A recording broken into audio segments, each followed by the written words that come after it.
ठंड में गरीब बहू को मिला अंडरग्राउंड ससुराल। दिसंबर की सुबह कोहरा इतना घना है जैसे आसमान जमीन पर उतर आया हो। एक टूटे फूटे कच्चे मकान के आंगन में नैना बैठी है। तभी उसकी माँ विमला घर के अंदर से एक पुरानी ऊनी शॉल लेकर आती है और नैना को उड़ा देती है। ले लाडो, इसे कसकर लपेट ले, आज तो हवा हड्डियों में घुस रही है। अब तो तू कुछ ही दिन की मेहमान है हमारे घर की, फिर यहाँ से चली जाएगी। माँ बहुत ठंड है, मुझे डर लग रहा है, पता नहीं ससुराल वाले कैसे होंगे, उनका घर कैसा होगा। तो चिंता मत कर बेटी, मैंने बिचौलिए से पक्का पता किया है, लड़का हीरा है और उनका घर तो बहुत गहराई में बना है। वहाँ न हवा लगती है न ठंड, सुना है वहाँ तो बिना रजाई के भी गर्मी लगती है। गहराई में? इसका मतलब उनका घर जरूर किसी खूबसूरत घाटी में होगा, पहाड़ों के नीचे, जहाँ ठंडी हवाएं नहीं पहुँचती। तब तो माँ वो जगह बहुत सुंदर होगी, मैं वहाँ खूब पेड़ पौधे लगाऊंगी। हाँ हाँ, जो करना हो करना, हाँ बस याद रखना वो गरीब जरूर है पर दिल के साफ है, कभी उनकी गरीबी का मजाक मत उड़ाना।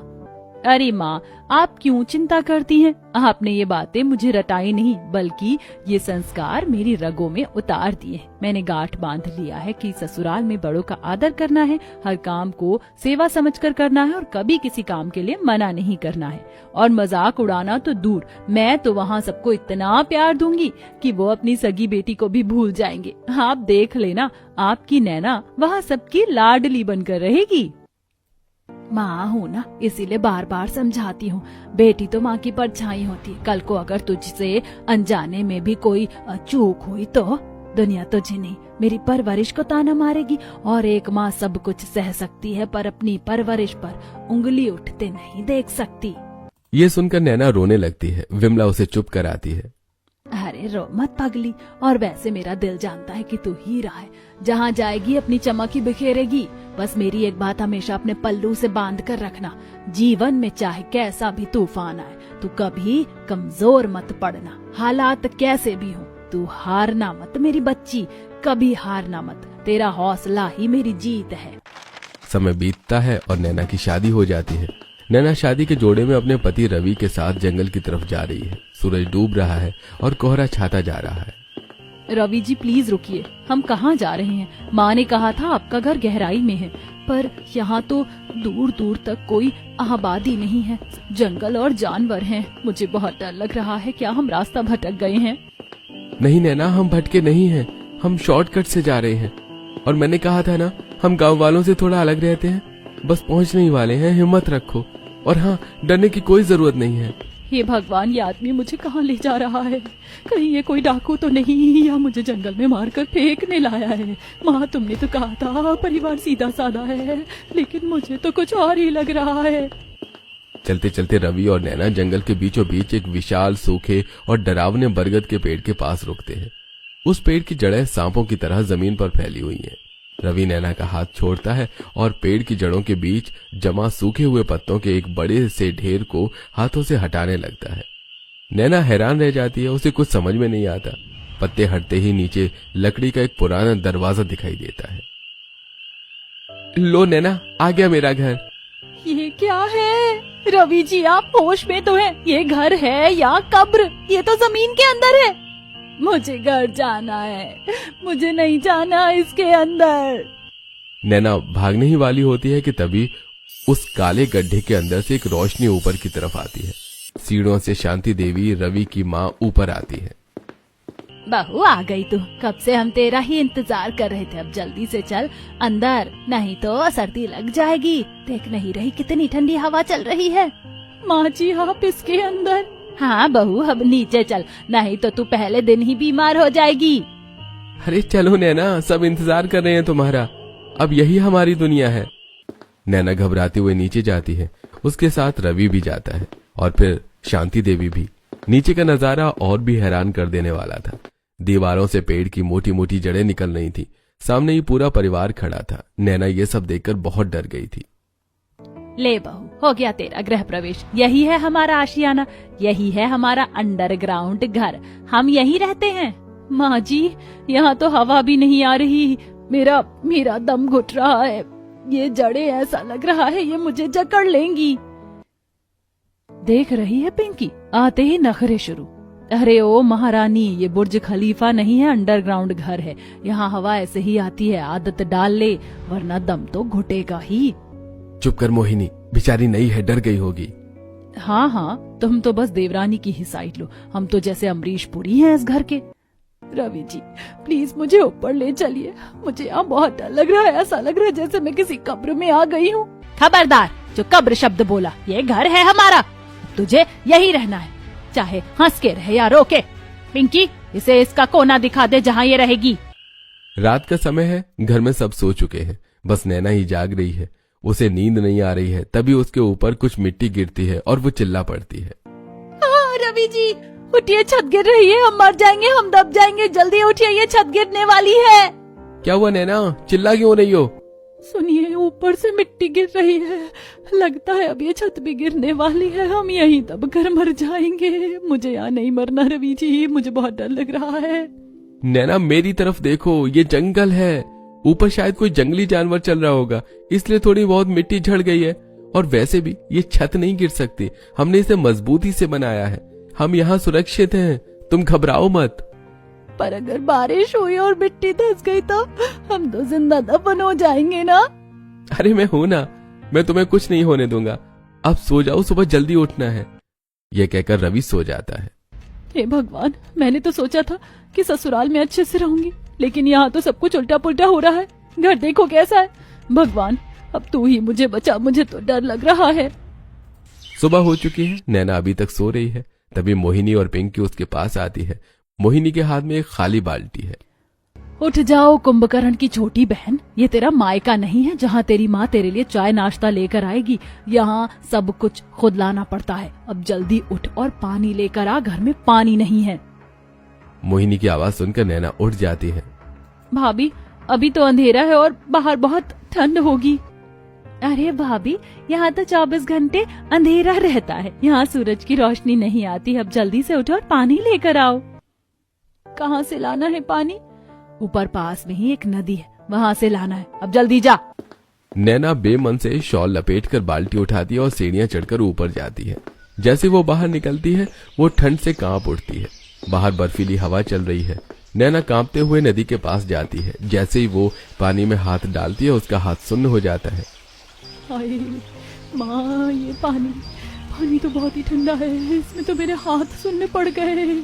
नैना बड़ी मुश्किल से बाल्टी में पानी भरती है और फिर वापस लौटती है। नीचे मोहिनी और पिंकी पास में आग जलाकर हाथ ताप रहे हैं और नैना को देख देख कर हंस रही है, क्योंकि वो ठंड से कांप रही थी। देख पिंकी, तेरी नई भाभी कैसे नागिन डांस कर रही है ठंड में। अरे पानी जल्दी जल्दी ला, बस एक बाल्टी थोड़ी लाना है, और भी पानी लाना है। और सुन, इसके बाद मेरे और माँ जी के कपड़े भी धोने हैं इसी ठंडे पानी से, और घर के जूठे बर्तन भी बाकी हैं अभी धुलने के लिए। ये सब तुझे ही करना है। रोना नहीं नैना, माँ ने रोना नहीं सिखाया, तू हर काम कर सकती है। दोपहर का समय है। रवि, महेश और रामप्रसाद जी मजदूरी करने के लिए चले गए हैं। कई दिनों से उनकी मजदूरी नहीं मिली थी, इसलिए घर में कुछ भी खाने के लिए नहीं था।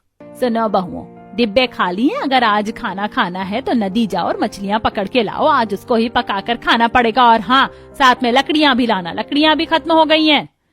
जी माँ जी, मैं तो अभी ले आती हूँ, मुझे तो इस काम में महारत हासिल हो गई है। चलो शहर की मैडम, देखते हैं तू क्या तीर मारती है। तीनों नदी किनारे पहुंचती हैं। मोहिनी और पिंकी तो माहिर है, वो झट से जाल फेंकती हैं और छोटी छोटी मछलियां पकड़ लेती है। नैना डरते डरते पानी में उतरती है, उसका पैर फिसलता है और वो पानी में गिर जाती है। वाह वाह, मछली पकड़ने गई थी या खुद मछली बनने पिंकी? देख रही है, इससे ना हो पाएगा, आज तो ये भूखी ही सोएगी। नैना पानी से बाहर निकलती है। नहीं, मैं हार नहीं मानूंगी, माँ जी ने कहा है घर में खाने के लिए कुछ नहीं है। नैना ठंडे पानी में खड़ी होकर ध्यान से देखती है। एक बड़ी मछली उसके पास से गुजरती है। नैना तेजी से हाथ मारती है और अगले ही पल उसके हाथों में एक बहुत बड़ी मछली थी। भाभी, ये तो बहुत बड़ी है, इतनी बड़ी तो भैया भी नहीं पकड़ पाते। देख लीजिए जेठानी जी, शहर की हूँ पर कमजोर नहीं। चलिए, अब लकड़ियाँ भी काटनी है ना। बड़ा तीर मार लिया, तुक्का लग गया होगा। चल अब ज्यादा हवा में मत उड़। माँ जी, पता नहीं लकड़ियाँ जल ही नहीं रही, लगता है लकड़ियाँ गीली हैं। गीली नहीं है माँ जी, इसने जानबूझकर गीली की है। ये चाहती है कि आपका दम घुट जाए और इस घर की चाबी इसके हाथ में आ जाए। ये बहू नहीं, काल है, काल। अच्छा, तो ये साजिश है, तू मुझे मारकर राज करना चाहती? निकल जा मेरी नजरों के सामने से। आज तुझे खाना नहीं मिलेगा, तू आज भूखी सोएगी, यही तेरी सजा है। माँ शांत हो जाओ, हो सकता है लकड़ी बाहर ओस में भीग गई हो। तू चुप कर, जोरू के गुलाम। अगर इसने एक भी निवाला खाया तो मेरा मरा मुंह देखेगा।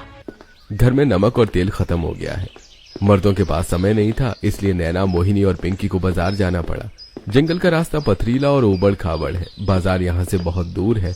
पैदल चलते चलते उनकी हालत खराब हो गई है।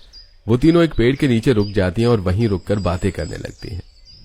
हाय दैया, मेरी तो कमर ही टेढ़ी हो गई। ये बाजार है या पाताल लोक का दूसरा दरवाजा? कसम से मेरे पैरों में इतने छाले पड़ गए हैं कि अब मैं कैटरीना नहीं, लंगड़ी घोड़ी लग रही हूँ।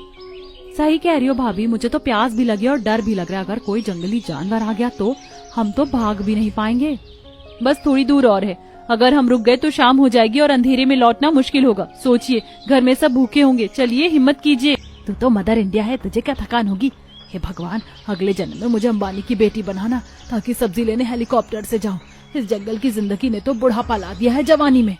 तीनों फिर से चलना शुरू कर देती हैं और बाजार की तरफ बढ़ जाती हैं। नैना ने नोट किया कि उसके ससुर जी को जमीन पर बैठने से घुटनों में तकलीफ होती है। उसे एक आइडिया आता है। बाबूजी को रोज जमीन पर बैठते उठते देखना मुझे अच्छा नहीं लगता। मुझे पता है जमीन पर बैठने से उनको बहुत परेशानी होती है, पर घर में एक ढंग की कुर्सी तक नहीं है। फर्नीचर तो बहुत दूर की बात है, पर रोने से क्या होगा। मेरे पास दिमाग है और जंगल में वो मजबूत बांस और लकड़ियां भी हैं।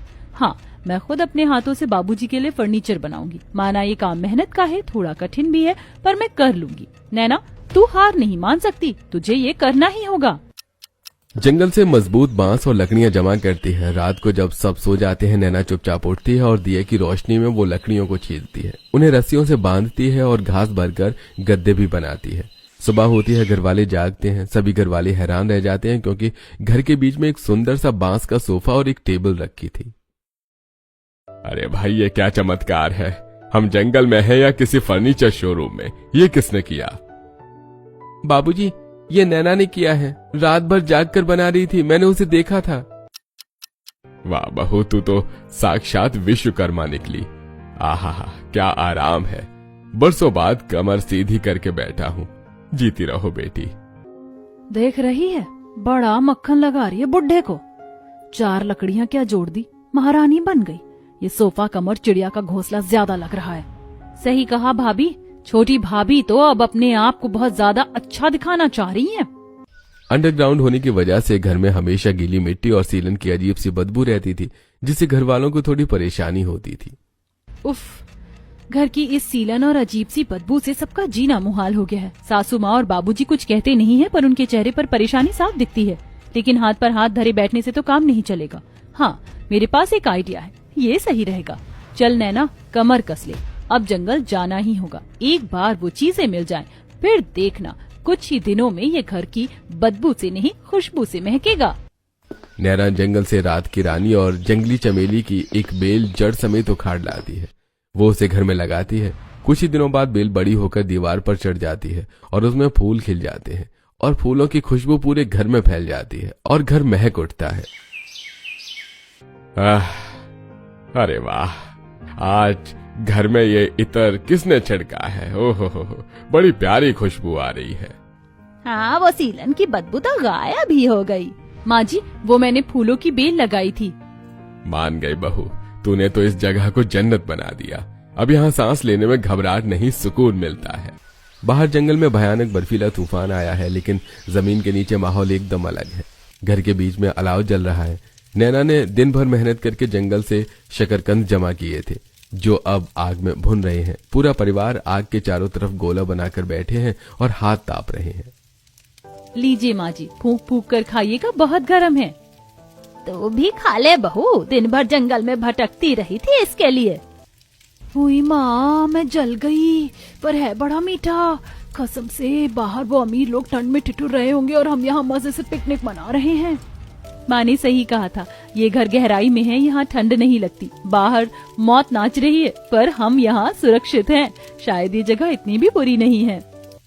दोपहर का समय है। मोहिनी, पिंकी और नैना लकड़ियां बीनने जंगल जा रही हैं। मोहिनी और पिंकी आगे आगे चल रही है, जबकि नैना पीछे लकड़ी का गट्ठर सिर पर रखे आ रही है। हाय दैया, इस जंगल ने तो मेरे पैरों की पेडिक्योर की वाट लगा दी। देख रही है मेरे कोमल पैर कैसे पत्थर जैसे हो गए। अगर मेरी शादी शहर में हुई होती ना तो मैं आज जिम में होती, यहाँ लकड़ियाँ नहीं बीन रही होती। सही कह रही हो भाभी, हमारी किस्मत ही फूटी है। तभी झाड़ियों के पीछे से एक भयानक आवाज आती है। तीनों के कदम रुक जाते हैं। सामने झाड़ियां हिलती हैं और एक विशाल जंगली भालू निकलकर खड़ा हो जाता है। मोहिनी और पिंकी उसे देखकर डर जाती हैं। भालू बचाओ, कोई तो बचाओ। भालू उनकी चीख सुनकर और भड़क जाता है और उनकी तरफ बढ़ने लगता है। मम्मी, भालू, पिंकी भागिए, हमें कच्चा चबा जाएगा। भाभी, पिंकी भागना मत, अगर भागे तो वो नहीं छोड़ेगा, वहीं खड़े रहो। भालू उनके एकदम करीब आ चुका था। जमीन पर लेट जाओ जल्दी और अपनी सांस रोक लो, बिल्कुल हिलना मत। क्या तो हमें मरवाना चाहते हैं? सांस रोक लेंगे तो वैसे ही मर जाएंगे। जेठानी जी प्लीज भरोसा रखिए, भालू मरी हुए शिकार को नहीं खा सकता, लेट जाइए। तीनों तुरंत जमीन पर पेट के बल लेट जाते हैं। नैना अपनी सांस रोक लेती है। मोहिनी और पिंकी भी आंखें बंद करके सांस रोक लेती हैं। भालू उनके पास आता है और उनको सूंघता है। उसे लगता है ये लाशें हैं। वो गुर्राता है और फिर जंगल की तरफ चला जाता है। चला गया, उठ जाइए। मोहिनी और पिंकी हड़बड़ाकर उठती हैं। मोहिनी नैना को देखती है और फिर फूट फूट कर रोने लगती है। मेरी जान बच गई नैना, आज अगर तू नहीं होती तो वो भालू मेरा नाश्ता बना लेता। मुझे माफ कर दे मेरी बहन, मैंने तुझे कितना सताया और तूने आज सावित्री बनकर यमराज से मेरी जान बचा ली। सॉरी भाभी, आप सच में बहुत होशियार हो, मैंने भी आपको बहुत परेशान किया था। अरे बस बस, अब रोना बंद कीजिए। हम परिवार हैं, एक दूसरे को नहीं बचाएंगे तो कौन बचाएगा। अगली सुबह माहौल पूरी तरह बदल चुका है। नैना आदत के अनुसार बाल्टी उठाकर ऊपर बाहर जाने लगती है। तभी मोहिनी दौड़कर आती है और उसके हाथ से बाल्टी छीन लेती है। अरे ओ देवरानी जी, कहाँ चली? ला बाल्टी मुझे दे, तेरे हाथ बहुत कोमल है, कहीं छाले पड़ गए तो मैं ले आती हूँ पानी, मेरा तो रोज का काम है, तू यहीं रह। पर भाभी, पर कुछ नहीं, तू बैठ और आराम कर। दोपहर का समय है। पिंकी नैना के बालों में तेल लगा रही है। भाभी आपके बाल कितने अच्छे हैं, एकदम रेशम जैसे। वैसे भाभी, कल जब भालू आया था तो मोहिनी भाभी की शक्ल देखी थी, ऐसा लग रहा था जैसे बिना मेकअप के भूत देख लिया हो। तभी वहाँ पर मोहिनी आती है। अच्छा जी, और तू तो ऐसे कांप रही थी जैसे वाइब्रेटर मोड पर फोन हो। वैसे नैना, सासू माँ को मत बताना, वरना वो कहेंगी भालू को भी घर ले आती, घर की रखवाली करता। रात का समय है। पूरा परिवार जमीन पर बैठकर खाना खा रहा है। नैना ने आज बहुत स्वादिष्ट सब्जी बनाई है। बाबूजी, वो मुझे आपसे एक बात पूछनी थी, अगर आप बुरा ना माने तो। पूछ बेटिया, इस घर में तुझे अब इजाजत लेने की जरूरत नहीं है। बाबूजी, हम सब अच्छे हैं, मेहनती हैं, फिर हम ऐसे जमीन के नीचे मिट्टी के अंडरग्राउंड घर में क्यों रहते हैं? क्या हमारे पास कभी अपना पक्का घर नहीं था? हम दुनिया से छुपकर क्यों जी रहे हैं? बेटिया, हम हमेशा से ऐसे नहीं थे। हमारा भी गांव में एक पक्का मकान था, सब ठीक चल रहा था। फिर बड़े बेटे की शादी तय हुई। मैंने गांव के बड़े साहूकार से कर्जा लिया। सोचा था फसल अच्छी होगी तो चुका दूंगा, लेकिन किस्मत ने पलटी मार ली। मेरी तबीयत खराब हो गई और सारी जमा पूंजी इलाज में लग गई, और ऊपर से उस साल सूखा पड़ गया। साहूकार ने हमारा घर खेत सब छीन लिया। उसने पूरे गांव के सामने हमारी बहुत बेइज्जती की। उसने कहा निकल जाओ यहाँ से, वरना जिंदा गाड़ दूंगा। हम सड़क पर आ गए। कड़ाके की ठंड थी, हमारे पास सर छुपाने को एक छत नहीं थी। कई लोगों से मदद मांगी, लेकिन किसी ने मदद नहीं की। मुसीबत के समय अपने भी पराये हो गए थे। गांव में साहूकार मारने को दौड़ता था। हमारे पास कोई चारा नहीं था। हम जान बचाने के लिए इस जंगल में आ गए। हमने सोचा कि वहां तो हमें कोई परेशान नहीं करेगा। ठंड से बचने के लिए हमने पागलों की तरह ये गड्ढा खोदा और यही हमारा घर बन गया। कम से कम यहाँ कोई हमसे छत नहीं छीन सकता। हमने दुनिया से मुंह छुपा लिया ताकि कोई हमारी बेबसी का तमाशा न बनाए। बाबूजी, मुझे माफ कर दीजिए, मैंने बहुत बुरा भला सोचा था इस घर के बारे में। सच कहूँ तो मुझे ये घर पसंद नहीं आया था जब मैं आई थी, लेकिन अब धीरे धीरे समझ आ चुका है कि ये घर औरों के घरों से कई गुना अच्छा है। बस बेटा, यही हमारी हकीकत है। हकीकत बदलेगी माँ जी। अब मैं आ गई हूँ ना, ये घर अब मजबूरी का घर नहीं रहेगा। हम इतनी मेहनत करेंगे कि एक दिन उसी गांव में उसी साहूकार के सामने अपना महल खड़ा करेंगे, पर इस अंडरग्राउंड घर को भी जन्नत बना देंगे। ये मेरा वादा है। कुछ दिन बाद घर के उस कोने में जहां बहुत कम सफाई होती थी, वहां नैना सफाई कर रही थी। तभी वहां उसे कूड़े के बीच कुछ सफेद सफेद चीजें उगती हुई दिखाई देती हैं। अरे ये क्या चीज है? अंधेरे में भी कैसे चमक रही है? बिल्कुल छोटी छोटी छतरियों जैसी लग रही है।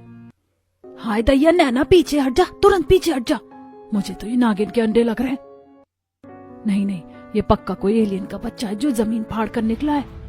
हे भगवान, गरीबी क्या कम थी जो अब घर में है। ये बलाएं भी उगने लगी। छूना मत इसे वरना करंट लग जाएगा। बहू हट जा वहाँ से, तेरी जेठानी सही कह रही है। ये जंगल की कोई जहरीली चीज हो सकती है। अगर इसका जहर हवा में घुल गया तो हम सब मारे जाएंगे। किसी डंडे से इसे उखाड़ और दूर फेंक दे। नैना डरने की बजाय निडर होकर आगे बढ़ती है। वो झुक करके एक सफेद छतरी को तोड़ती है और उसे गौर से देखती है। माँ जी, भाभी डरिए मत, ये कोई जहर नहीं, ये तो साक्षात अमृत है। अमृत, आप जिसे शैतान की छतरी समझ रहे हैं, असल में ये मशरूम है। मशरूम? क्या बकवास कर रही है नैना? वो जो बारिश में सड़े हुए कूड़े और गोबर पर उगता है, वो कुकुरमुत्ता? अरे उसे तो जानवर भी नहीं खाते, हम क्या खाएंगे? नहीं भैया, आप गलत समझ रहे हैं। ये वो जंगली कुकुरमुत्ता नहीं है, ये मशरूम है। बहुत कीमती होता है ये। शहर के बड़ी बड़ी 5 स्टार होटलों में अमीर लोग इसे हजारों रुपए देकर बड़े चाव से खाते हैं। इसे सब्जियों का मांस कहते हैं। हमारी इस अंडरग्राउंड घर की नमी और गर्मी ने तो कमाल कर दिया। इसने बिना मेहनत के ही हमारे लिए खजाना उगा दिया है। हजारों रुपए? सच में? लेकिन इसका हम करेंगे क्या नैना? व्यापार करेंगे रवि बाबू। अब हम गरीबी का रोना नहीं रोएंगे। हम इस पूरे कमरे में इसे उगाएंगे और आप लोग शहर जाकर इसे बेचेंगे। जिसे हम सीलन और गंदगी समझ रहे थे, वही अब हमें लखपति बनाएगा। देखिएगा माँ जी, ये नन्ही सी सफेद छतरी बहुत जल्द हमारी किस्मत की छतरी खोल देगी। हमारे बुरे दिन अब खत्म। नैना का आइडिया काम कर गया है। अब घर का नजारा बदल चुका है। शांति देवी, मोहिनी और पिंकी सब मिलकर और मशरूम उगाने की कोशिश कर रही हैं। देख रही है पिंकी, अब हम बड़े लोग बन गए हैं। देख, मशरूम उगा रहे हैं। मैंने तो सोच लिया है जब हमारे पास पैसे आएंगे तो सबसे पहले मैं तो बहुत सारा मेकअप खरीदूंगी। देख नहीं रही मेरा चेहरा कितना बदसूरत हो गया है। भाभी, तुम तो वैसे ही कोहिनूर हो, बस थोड़ी धूल जमी है, मेकअप की जरूरत नहीं है। भाभी, जब पैसे आएंगे ना तो ब्यूटी पार्लर भी खुलवा देंगे आपके लिए। बस अभी हाथ चलाओ। उधर रवि और महेश टोकरियों में ताजे मशरूम भरकर शहर जाने के लिए तैयार है। जाओ मेरे शेरों, घबराना मत, ईमानदारी से व्यापार करना। धीरे धीरे उनका मशरूम शहर के 5 स्टार होटल्स और अमीर घरों में मशहूर हो गया है। मांग इतनी बढ़ गई है कि पूरा अंडरग्राउंड घर अब सफेद मशरूमों से भरा पड़ा है। रवि और महेश, जो पहले पैदल जाते थे, आज एक सेकंड हैंड लोडिंग टेम्पो खरीद कर लाए हैं। ओहो, अब तो हमारी अपनी गाड़ी आ गई है। ये देवर जी, अगली बार मंडी जाओगे तो मुझे भी ले चलना। मैं खिड़की से हाथ बाहर निकाल के टाटा करूंगी ताकि जंगल के जानवर भी जल भुन जाएं। बिल्कुल भाभी, आप तो हमारी लकी चार्म हो। आप बैठोगी तो गाड़ी और तेज चलेगी। ये सब इस लक्ष्मी नैना के कारण हुआ है। इसने हमारे अंधेरे घर को रोशन कर दिया। आज हमने सारा कर्जा भी चुका दिया है। अब कोई साहूकार हमारी तरफ आंख उठाकर नहीं देख सकता। ये हम सबकी मेहनत है बाबूजी। मैंने बस रास्ता दिखाया। चले तो आप सब हैं, और हाँ, आगे भी हमें ऐसे ही मेहनत करना है और अपनी किस्मत को बदलना है। कुछ समय बीत जाता है। जंगल के बाहर गांव में अब एक आलीशान हवेली बनी थी। यह हवेली उसी परिवार की थी जो कुछ समय पहले जमीन के नीचे अंडरग्राउंड घर में रहता था। लेकिन अब उनका समय बदल चुका था। अब उनका छोटा सा व्यापार बहुत बड़ा बन चुका था। पूरा परिवार हॉल में बैठा था। हेलो मिस्टर मेहता जी। जी हाँ, गाड़ी निकल चुकी है। इस बार हमने प्रीमियम मशरूम भेजा है। और सुनिए, क्वालिटी की चिंता मत कीजिएगा। हमारा माल है सोना, समझिए सोना। बाबूजी, ये हमारी सबसे बड़ी डील थी जो पक्की हो गई है। वाह, मान गए। कभी सोचा नहीं था कि जिस जंगल में छुपकर जान बचाई थी, आज वही जंगल हमें राजा बना देगा। अरे ओ रामू, मेरा ऑरेंज जूस कहाँ रह गया? देख रही है पिंकी, मेरी स्किन कितनी ग्लो कर रही है। इसे कहते हैं अमीरी का ग्लो। जब मैं उस अंडरग्राउंड वाले घर में थी तो कोयला लगती थी, और अब इस एसी की हवा में हीरा बन गई हूँ। हीरा। भाभी, हीरा तो ठीक है, पर अपनी ये टूटी फूटी इंग्लिश तो सुधार लो। कल वेटर से सूप की जगह सोप मांग रही थी। वो तो इज्जत बच गई कि मैंने संभाल लिया। अरे तो क्या हुआ, बड़े लोगों की छोटी मोटी गलतियां माफ होती हैं। ये सब हंसी खुशी, ये ठाट बाट, सब इस नैना की वजह से है। अगर उस दिन इसने वो सफेद छतरी ना ढूंढी होती और हमें हिम्मत ना दी होती तो आज भी हम उसी अंधेरे में कीड़े मकोड़ों की तरह जी रहे होते। सही कहा माँ, नैना ने तो मिट्टी को भी सोना बना दिया।